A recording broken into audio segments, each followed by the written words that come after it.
La lucha que no se atreve a ser nombrada a Covington. Traducido por Al Run. En el año 1890, el degenerado aristócrata Lord Alfred Douglas era el compañero de Oscar Wilde. En uno de sus poemas, Douglas se refería a la homosexualidad como el amor que no se atreve a ser nombrado. Existe una materia similar dentro del movimiento nacionalista racial ario que ha sido discutida por años solo en susurros. Ya es tiempo que salgamos del closet y discutamos abiertamente sobre la lucha armada. Este artículo es una discusión general de ciertos aspectos de la dinámica humana y política. Este no aboga, impulsa o incita a ningún individuo o grupo a cometer actos ilegales de violencia contra nadie. La naturaleza teórica de este artículo debería ser clara a cualquier lector de inteligencia normal. Yo recomiendo fuerte precaución para con cualquier persona o grupo que se aproxime a usted con algún supuesto plan de insurrección armada o ilegalidad prematura.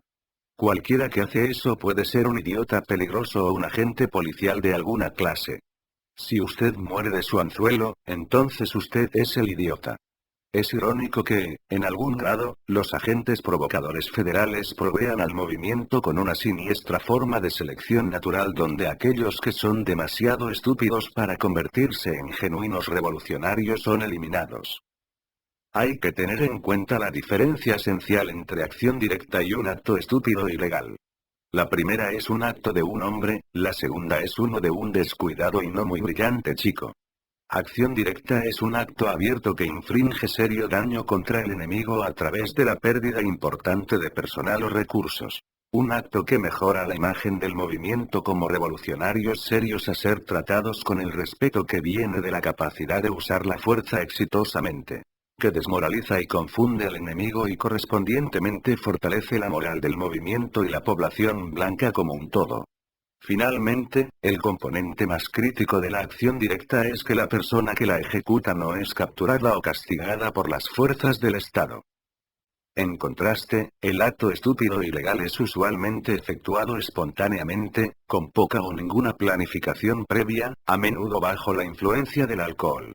Es dirigido contra objetivos menores tales como negros callejeros, homosexuales aislados, promotores del mestizaje, etc., que no son pérdidas reales para el sistema, ya que hay bastantes de ellos de donde vienen. Finalmente, los perpetradores son casi siempre inmediatamente arrestados inmediatamente y se les dan sentencias a prisión aplastantes, inflamando así la moral del enemigo y sosteniendo el efecto disuasivo de la máquina legal del sistema, mostrando una glosa de eficiencia que en realidad no posee. ¿Necesitamos insertar más advertencias? ¿Podemos continuar? Perfecto.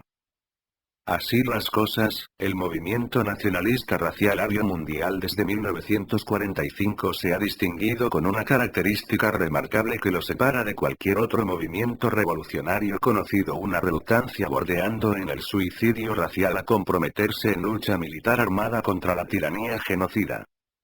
La genuina política es acerca de solo una cosa: la adquisición y el ejercicio del poder. Todo lo demás es obismo político, un lujo que los burgueses del siglo XVIII y XIX que crearon la democracia liberal podían tener, pero que una raza al borde de la extinción no puede. Poder, todo el poder sin excepción, es un resultado final apoyado en una sola base: fuerza armada.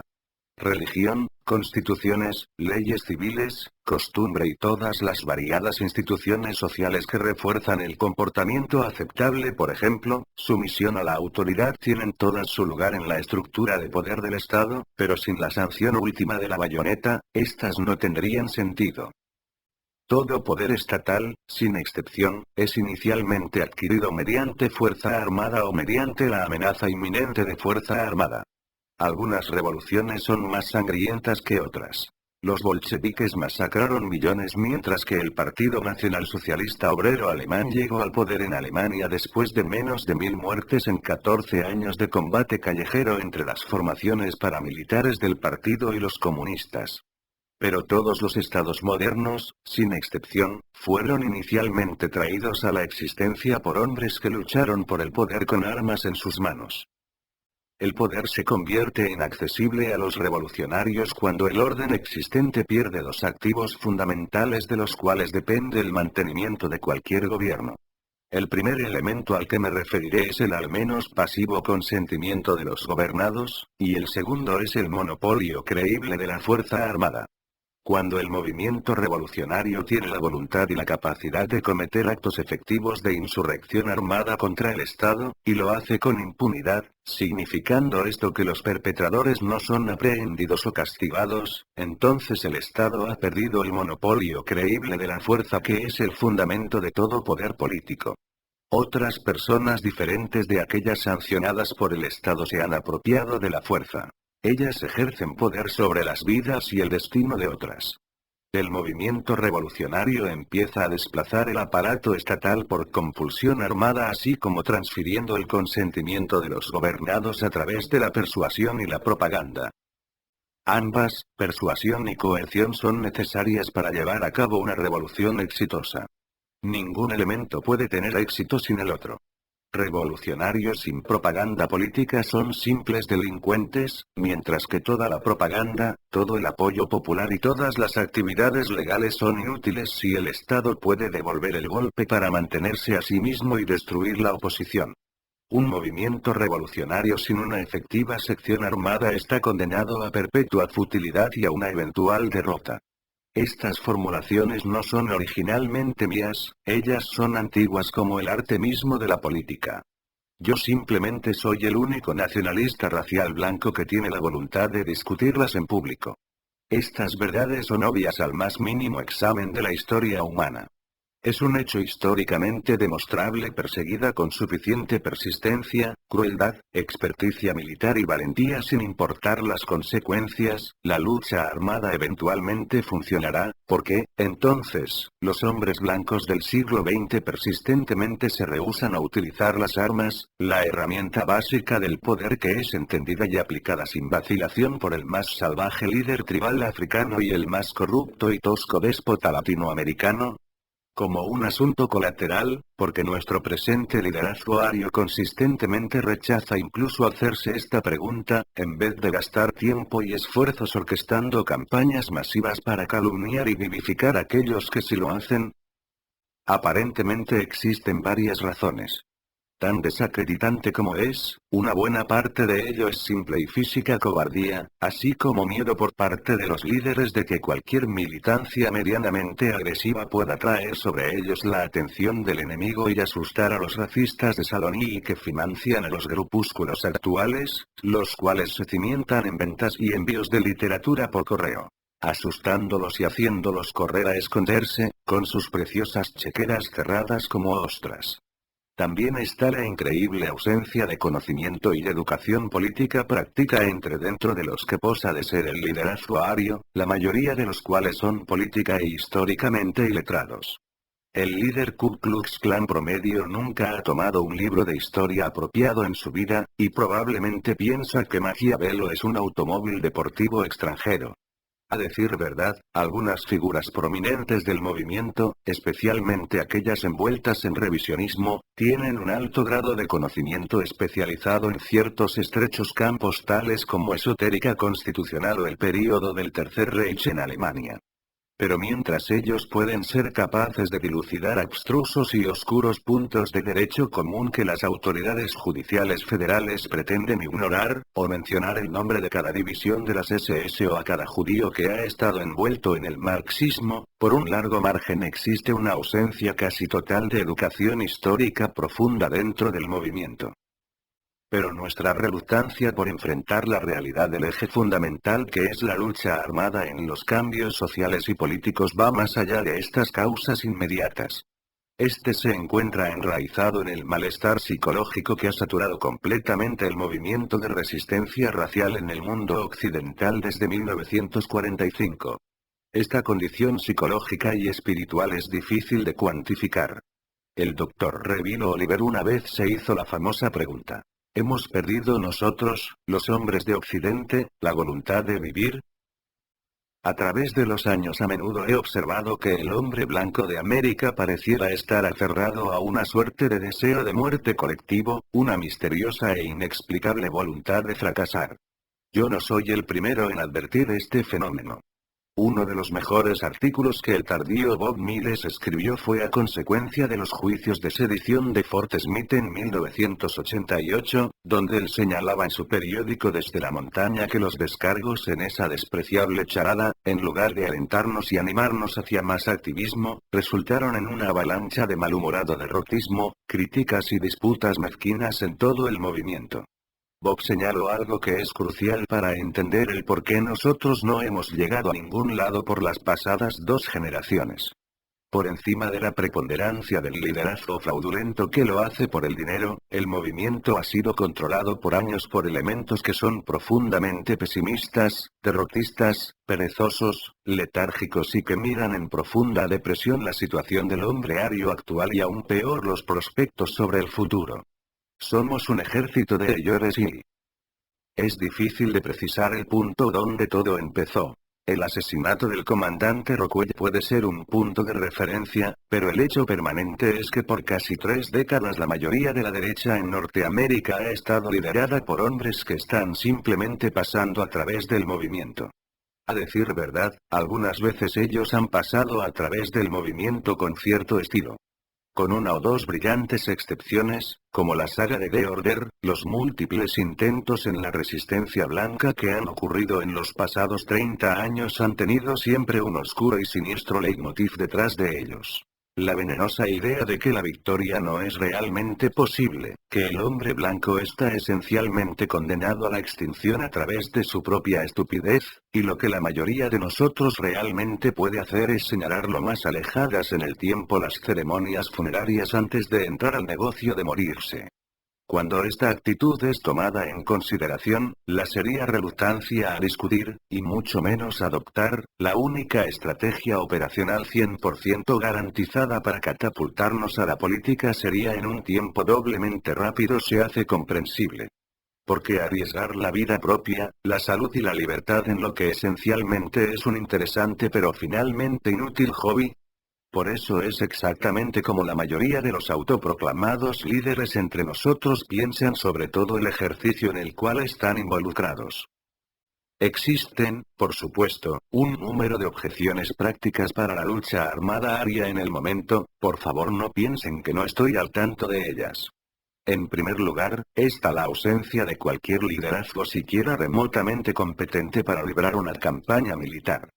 Tom Messer regularmente incita a sus seguidores skinheads a actos de violencia al azar con retórica histérica sobre guerreros arios, pero esto es solo vandalismo autodestructivo, no propiamente revolución organizada. Usualmente los skins que caen en esta trampa terminan haciendo más daño a sí mismos y a sus amigos que al enemigo, lo cual puede ser el objeto de todo el ejercicio, por supuesto. Una segunda objeción es la seria escasez en este país de hombres arios suficientemente fuertes y resistentes incluso para servir como carne de cañón. Como un todo, los hombres blancos americanos son suaves como mantequilla, un hecho que se evidencia claramente por el número creciente de mujeres blancas que escogen hombres no blancos e incluso otras mujeres como parejas sexuales. Yo no entiendo suave solamente en el sentido físico, a pesar de que una gran mayoría de la población débil y flácida americana no puede ni siquiera subir una escalera sin pujar y fatigarse. Pero la fuerza física es un problema menor que puede ser fácilmente corregido con algo de voluntad y ejercicio físico. Si la fuerza física fuera todo, el orangután dominaría el mundo. Yo me refiero a suavidad espiritual y moral. La infantil y egoísta demanda de instantánea gratificación de cualquier capricho. La capacidad de atención de una mosca que caracteriza a nuestra presente generación de Beavis y Butea. El temor mortal e incluso el más mínimo dolor corporal o incomodidad física. La profundamente enraizada pereza que mantiene al americano blanco firmemente plantado en su silla frente a la televisión como un zombi. En casi ninguno de los americanos blancos contemporáneos podemos encontrar los atributos del soldado político, el sentido de alerta para con nuestro alrededor que significa sobrevivencia en una guerra de guerrillas. La fría y estable mano que puede jalar un gatillo a quemarropa y ver los sesos esparcirse o detonar una bomba sin torpeza o vacilación. La agilidad mental necesaria para mantenerse un paso delante de la policía o las tropas gubernamentales. Y sobre todo, la total y desinteresada dedicación, el inflexible propósito, la autodisciplina de hierro necesaria para funcionar bajo increíble presión, para mantenerse bajo inimaginable estrés y para vivir la vida de un guerrillero urbano moderno. A través de mis 25 años en el movimiento he conocido a algunos hombres blancos con esa clase de voluntad inflexible, dureza, coraje e integridad, pero solo algunos. Antes de que podamos siquiera pensar en rebelarnos contra el tirano, debemos producir un diferente tipo de hombre blanco en este país. Esto no está fuera del alcance de las posibilidades. De hecho, yo no creo que nosotros tengamos que hacer esta prodigiosa transformación. Yo pienso que el Zod va a hacerla por nosotros. Porque, verás, la opresión puede quebrantar hombres pero también puede crearlos. El filósofo Nietzsche dijo aquello que no me mata, me hace más fuerte. Los judíos y sus aliados izquierdistas pueden haber convertido este país en un revoltoso y sucio pantano, pero bestias peligrosas se crían en los pantanos. Yo creo que los judíos y el sistema han sufrido del típico defecto que cría la arrogancia de poder, una sobreestimación de su habilidad para controlar los eventos. Negando trabajos y oportunidades de educación a hombres blancos por medio de cuotas raciales, persiguiendo a aquellos que se resisten con leyes de crimen de odio y viles demandas, por medio de sus burlas y su odio por todo aquello que es blanco a través de sus medios de comunicación y sometiendo al hombre blanco a un torrente sin fin de insulto, abuso y denigración, la escoria que dirige esta sociedad está sembrado el diente del dragón. Asumiendo que tomamos en serio la supervivencia de nuestra raza, una asunción que algunas veces no pareciera justificarse, pero dejaremos eso para otro momento. Precisamente, ¿qué alternativas a la lucha armada han sido propuestas para alcanzar nuestro objetivo? Es hora de examinar esas alternativas de manera realista. Cada esfuerzo para construir un movimiento de resistencia blanco se ha encontrado con esta central contradicción cuando todo se ha dicho o hecho. ¿Qué demonios intentamos hacer nosotros? ¿Cómo vamos a quebrar la soga judaica que hasta el presente agarra cada aspecto de la vida americana? ¿Cómo vamos a deshacernos de las hordas de mongrels del tercer mundo que ahora infestan el continente norteamericano y cuyos números se hinchan cada año desde que el gobierno abandonó toda pretensión de control migratorio? ¿Cómo vamos a implementar las históricas 14 palabras de David Lane y asegurar la existencia de nuestra gente y un futuro para los niños blancos? ¿Podremos ganar alguna gran victoria electoral y caminar hacia el poder con nuestros enemigos haciendo reverencias y sembrando flores ante nosotros? Seguramente no queda nadie en el movimiento que es lo suficientemente estúpido como para continuar creyendo que eso es posible. Uno se pregunta en qué planeta han estado viviendo esos sujetos los últimos 30 años. Por una parte, desde el comienzo de la presidencia Clinton el Partido Demócrata ha ido a las Cortes Federales en varios intentos serios para deshacer los resultados electorales estatales en New Jersey y Texas, donde los resultados no les agradaban. Sin duda veremos más de este tipo de cosas, así como el sistema político americano continúa su camino descendiente hacia una degradación, hacia la sordidez tercermundista y si los demócratas hacen esta maniobra con respetables conservadores republicanos que fueron lo suficientemente rudos para ganar una elección, ¿qué cree que pasará si un abierto nacionalsocialista o un hombre del clan gana una elección? Los demócratas, los republicanos, la Liga Antidifamatoria de la Knight y Morris correrán todos al juez federal más cercano tan rápido como sus pequeñas piernas los lleven para obtener una restricción para prevenir al ganador blanco ocupar el cargo hasta que encuentren algún modo para revertir los resultados electorales. Supongo que existen algunos que continúan citando el ejemplo de David Duke, pero su carrera subsecuente desde su victoria en la elección por el estado de Luisiana en 1989 concluyente demuestra la futilidad de la participación en las elecciones por parte del nacionalismo racial. Duke participó para gobernador y para el Senado, y perdió ambas elecciones debido a un descarado fraude que fue llevado a cabo por los oficiales de las elecciones estatales de Luisiana y tácitamente condonado por la Comisión Electoral Federal. Duke además ha gastado varios años peleando contra cargos falsos sobre la financiación de su campaña, cargos de los que eventualmente fue absuelto pero lo quebraron financieramente. La victoria de David Duke en 1989 fue un accidente. Y esto no será permitido nuevamente. Además del masivo fraude en que se han convertido las elecciones americanas, la demografía inclementemente creciente dicta en contra de nuestro uso de la política electoral. El simple hecho que la población blanca en general está siendo sobrepasada en grandes partes del país, y la población blanca racialmente consciente aún más. Las varias minorías del tercer mundo, los izquierdistas, las feministas y homosexuales en bloque combinado con un sólido bulto de imbéciles blancos que simplemente no cambian sus patrones de voto sin importar cuánto podría ser de su interés racial el hacerlo. Y supongamos que nosotros hubiéramos ganado algunas elecciones pequeñas, las autoridades oficiales en esta sociedad no pesan mucho en el poder efectivo. El verdadero poder está concentrado inconstitucionalmente en las manos del aparato federal y en la masiva burocracia del servicio civil. No hay mucho punto en hacer que nuestra gente sea elegida en pequeños puestos cuya principal función en estos tiempos es el ponerle el pegamento a las estampillas de la verdadera estructura de poder. Comunalismo entonces. La formación de comunidades arias o colonias, lejos en los profundos bosques de los Ozarks o en el Pacífico Noroeste. Nosotros vimos en Ruby Ridge y en Waco lo que el ZOG ha planeado por separatistas de índole racial o religiosa que planea desconectarse a ellos mismos del cable y que se rehúsan a funcionar como unidades económicas de producción y consumo dentro del nuevo orden mundial. Entonces, ¿qué podemos hacer? Por ahora debemos atenernos estrictamente a la legalidad como táctica de conveniencia y oportunidad, como es toda legalidad para todo movimiento verdaderamente revolucionario.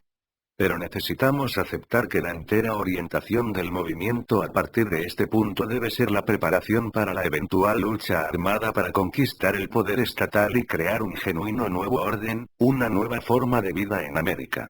En algún punto en el futuro, el hombre blanco en Norteamérica se enfrentará con una decisión: él deberá luchar por su derecho a la existencia, literalmente, en el sentido de combate armado con armas militares, o él deberá perecer y entregar sus niños a la esclavitud.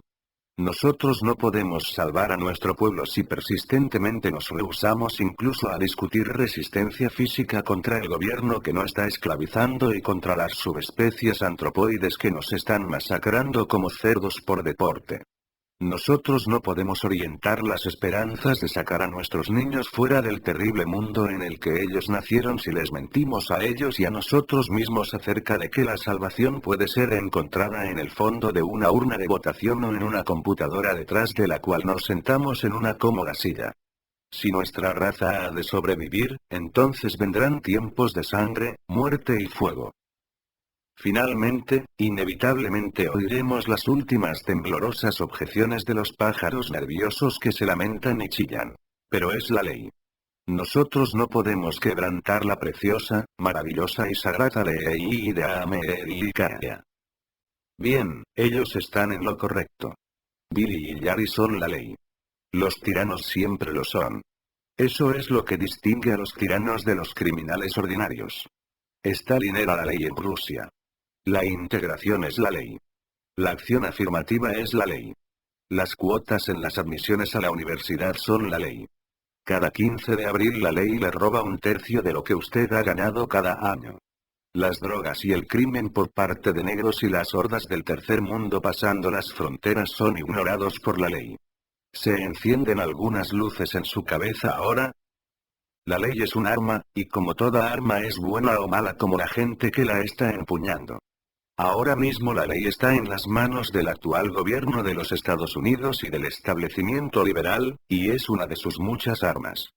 Está siendo usada para robarlo, para interrumpir y quebrar a su familia, robarles a sus hijos un futuro, y eventualmente deberá destruirlo en su vejez. La ley del presente estado no merece ningún respeto por parte de cualquier hombre o mujer blanco en América. De hecho, la obediencia y respeto para la ley se ha convertido en contraproducente para la supervivencia y, siendo la naturaleza humana lo que es, cualquier cosa desfavorable para la supervivencia no debe perdurar.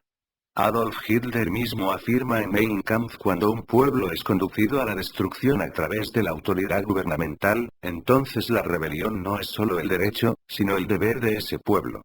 Este punto es tan obvio que no puedo hacerlo más claro. Si usted honestamente no entiende esto, entonces no debería siquiera estar en el movimiento. Finalmente, la dimensión moral debe ser considerada. Buscar salidas fáciles y atajos no solo es fútil, sino equivocado. Antes de tener un nuevo y blanco mundo, debemos ganárnoslo. Así es como la vida funciona. Como todas las minorías perseguidas, los hombres blancos son despreciados. Nosotros somos despreciados por el gobierno, por el establecimiento liberal, por los animales negros que roban y violan a nuestra gente, y en un mayor grado somos despreciados por nuestros propios niños. Nosotros somos despreciados porque somos vistos correctamente como débiles, cobardes, perezosos, incapaces y reacios a defendernos a nosotros mismos o tomar otras acciones serias contra aquellos que nos despojan y victimizan, que no sean ir a la policía o las cortes del enemigo. Porque, en nombre de Dios, ¿podrá cualquiera respetarnos? ¿Porque debemos respetarnos nosotros mismos? Es hora que el hombre blanco recobre su autorrespeto y el respeto de aquellos que nos odian. Y es una antigua verdad humana que el respeto entre hombres se gana por el derramamiento de sangre. Y aquí el autor hace referencia a las continuas campañas difamatorias en contra de sus ideas y su persona llevadas a cabo por William Pierce, antiguo dirigente de la National Alliance. N. del T. Y Coach Potatores en el original, término intraducible al español. N. del T. Y en .wikipedia.org N. del T. Y esto lo vemos hoy con el caso de las leyes inmigratorias del estado de Arizona. N. del T.